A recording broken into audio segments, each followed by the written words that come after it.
Biz her bir Kırgızdın balasın, ушул кишиде Адахан Мадумаровду патриот болушун каалайт элек. Адахан Мадумаров абакта калды. Ким Чен Ын Орусиянын бардык чечимдерин колдоорун жар салды. Байсалов депутаттардан кечирим сурады. Алымкадыр Бейшеналиев кайрадан министр болду. Бишкек шаардык соту Олжабай Шакирдин кармалышын мыйзамдуу деп тапты. Севастополдагы Дрончу ауылда кеме оңдоочу завод жабыркады. Ливиядагы сел кеминде 5000 кишинин өмүрүн алды. 13 сентябрда Бишкек шаардык соту Бүтүн Кыргызстан фракциясынын лидери Адахан Мадумаровдун бөгөт чарасын жана кармалышынын мыйзамдуулугун карап, 1-Май райондук сотунун чечимин өзгөртүүсүз калтырды. Ага чейин адвокат Мадумаровду үй камагына чыгарууну суранган. У нас есть полномочия, у нас есть статус, но, к сожалению, как говорится, нас вот депутатов не пустили. Сот отуруму өтүп жатканда Мадумаровдун тарапташтары, жакын туугандары саясатчыны бошотууну талап кылышты. Сотко депутаттын туугандары да, журналисттер да киргизилген жок. Депутаттар Гуля Кожокулова, Алишер Эрбаев жана Эмил Токтошев сотко кесиптешин колдоо үчүн келишкен, бирок аларды да жолугушуу бөлмөсүнө киргизбей коюшкан. Эске салсак, Адахан Мадумаровго мамлекеттик чыккынчылык беренеси боюнча айып тагылган. 2 сентябрда кармалып, соттун чечими менен Улуттук коопсуздук мамлекеттик комитетинин тергөө абагына 2 айга камалган. Ушул жылдын 22 июнунда башкы прокуратура парламенттен Адахан Мадумаровду 2009 Кыргыз-Тажик чек-арасына байланыштуу протоколго кол койгону үчүн жоопко тартууга макулдук алган. Өз кезегинде саясатчы Адахан Мадумаров мындай айыптарды болбогон жомок деп атаган. Орусиянын президенти Владимир Путин менен Түндүк Кореянын президенти Ким Чен Ын Владивостоктогу Восточный космодромунда жолукту. Алар Союз-2 ракеталык комплексин карады. Тет-а-тет жолугушуусу 4 сааттан ашык созулду. Түндүк Корея лидери Ким Чен Ын Орусия өз суверенитетин бекем коргоп жатканын белгилеп, Орусиянын бардык чечимдерин колдоорун билдирди. Бири-бирин катуу колдогон лидерлер Орус-Украин согушу башталгандан бери өдөктөштүгүн бекемдөө аракетинде. Буга чейин бир катар эл аралык маалымат агенттиктери жазгандай, Путин менен Ким эки өлкөнүн ортосундагы аскер-техникалык кызматташтыкты талкуулап жатышат. Ага ылайык Пхеньян Москвага танктарга каршы артиллериялык снаряд жана ракеталарды жөнөтүүнү караса, Орусия Түндүк Кореяга азык-түлүк, мунай, аскердик технологияларды жөнөтүүнү талкуулайт. Буга чейин АКШ Орусияга согушта колдоо көрсөткөн мамлекеттерге санкция киргизген. Бул жолу Путин менен Ким курал-жарак макулдаштыгын түзсө, дагы санкция салаарын эскертти. Ким Чен Ын 12 сентябрда Орусияга брондолгон жеке поезди менен келген. Владивостокко акыркы жолу 2019 жылы келген. Дагы бир жолу расмий түрдө урматтуу төрага, урматтуу Нурлан Тургунбекович, урматтуу депутаттар, кечирим сураймын. Министрлер кабинетинин орун басары Эдил Байсалов 13 сентябрда жогорку кеңештин жыйынында депутаттардан кечирим сурады.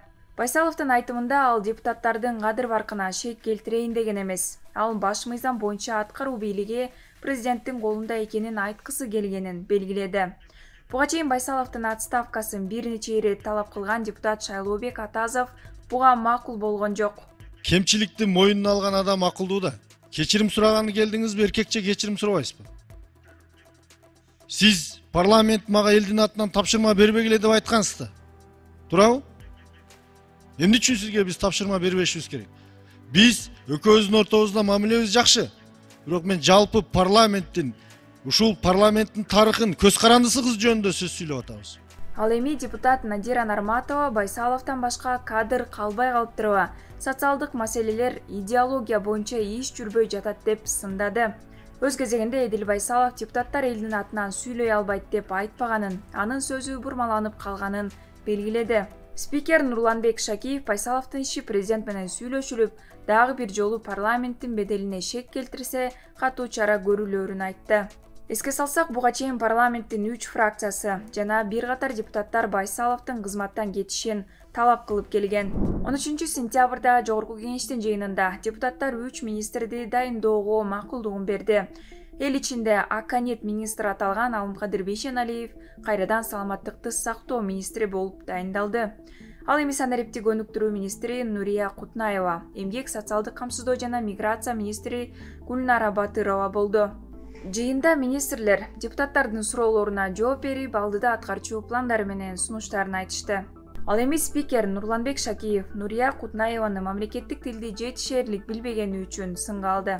Буга чейин 7 сентябрдагы президент Садыр Жапаровдун жарлыктары менен өкмөттө бир катар кадрдык өзгөрүүлөр болгон. Анда жарым жылдан бери иштеп келе жаткан билим берүү министри Каныбек Иманалиев жана башка министрлер кызматтан алынган. Жазуучу публицист Олжобай Шакирдин кармалышын 13 сентябрда Бишкек шаардык соту мыйзамдуу деп тапты.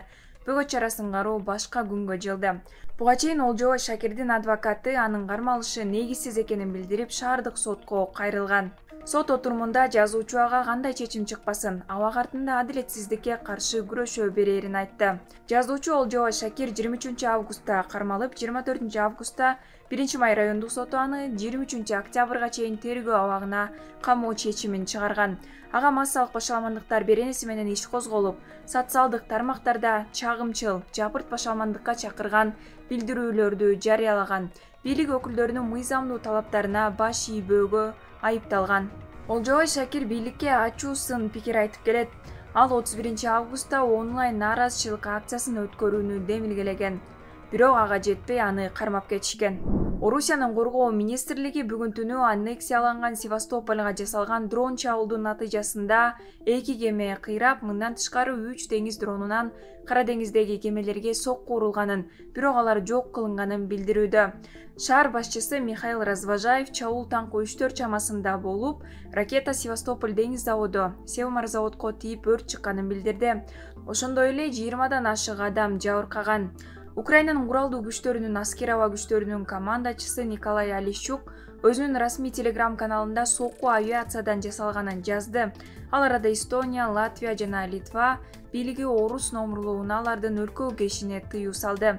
Чек арада буга баш ийбегендер артка кайрылышы мүмкүн. Бирок азырынча Латвиянын аймагынан орус номурлуу унаалар жеке транспорт катары колдонулса чыгып кетүүгө болот. Мындай чектөө Европа биримдигинин жана мүчө мамлекеттердин дипломатиялык жана консулдук өкүлчүлүктөрү, анын ичинде делегациялар, элчиликтер жана өкүлчүлүктөр колдонгон унааларга колдонулбайт. Ливияда суу ташкынынан кеминде 5000 киши каза тапты. Миңдеген адамдар дайынсыз болуп, жергиликтүү бийлик курмандыктардын саны 10 миңге жетиши мүмкүн экенин айтууда. Эл аралык Кызыл Чырым жана Кызыл Жарымай уюмдарынын Ливиядагы өкүлү Тамир Рамадан Женевадагы брифингде кырсык менен күрөшүүгө эл аралык жардам керек экендигин айтты. 10 сентябрда Ливиянын чыгышында нөшөрлөгөн жаан жаап, куюн каптап, Дерна шаарындагы 2 чоң дамба жарылып, дарыялар нугунан чыгып, селге айланган. Бул апта жаңылыктары Медиа Хабтын социалдык тармактардагы баракчаларына катталыңыз.